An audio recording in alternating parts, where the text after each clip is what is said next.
லா யரவுன ஃபீஹா ஷம்ஸன் வலா ஸம்ஹரீரா. சூரியனுடைய சூட்டையோ குளிரையோ நீங்கள் பார்க்க மாட்டீர்கள். அப்ப சொர்க்கத்துடைய கிளைமேட் என்ன? ஸ்ரீலங்காட உலகத்துடைய கிளைமேட் சூடு. அங்க சொர்க்கத்துடைய கிளைமேட் சுபகுக்கு பிறகு இருக்குமே, சுபகுக்கு பிறகு எப்படி இருக்கும்?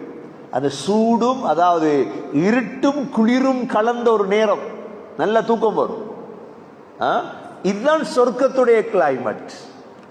அப்படியே சாஞ்சிட்டு இருப்பீங்க. அல்லாஹ் சொல்றான், லா யரவுன ஃபீஹா ஷம்ஸன் வலா ஸம்ஹரீரா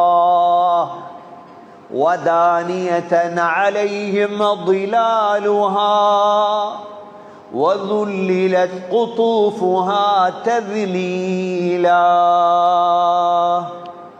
அந்த கட்டில் எல்லாம் சொர்க்க மரங்களுக்கு கீழே தான் போடப்பட்டிருக்கு. அந்த மரம் பழம் நிறைந்த மரமாக இருக்கும். வதானியதன் அலைஹிம் ظிலாலுஹா வذுல்லிலத் குதூஃபுஹா தذலீலா. நீங்க கட்டில இருந்து எழும்பையும் தேவையில்ல, தொரட்டி தேடையும் தேவையில்லை. அப்படியே மரம் பழத்தோட உங்கள் பக்கம் சாயும்.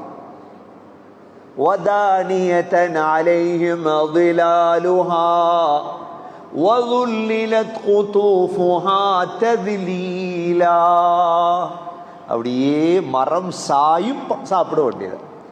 என்ன பழம் விசேடமா சொர்க்கத்தில் இருக்குது? சொர்க்கத்தில் இருக்கிற விசேடமான பழம் வாழைப்பழம், இலந்தை பழம், மற்ற எல்லா பழத்திலையும் ஜோடி ஜோடி இருக்கும். அல்லாஹ் விசேடமாக என் வாழைப்பழத்தை சொல்றான்.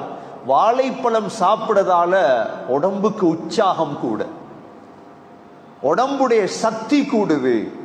அல்லாஹ் சூரா வாக்கியாவில் வதல்ஹிம் மம்தூத், கொலை கொலையாக தொங்கும் வாழை மரம் இருக்கும். அங்க ஃபீ சித்ரிம் மஹ்தூத், முள்ளில்லாத இலந்தை. உலகத்தில் இழந்த மரத்துல முள் இருக்கும், அங்க முள் இருக்காது. அந்த மரம் அப்படியே சாயும். அப்படியே பிச்சு சாப்பிட்டுட்டு மனைவியோடு இருக்க வேண்டியதுதான். இது ஈமான் உள்ளவங்க தானே சிந்திப்பாங்க.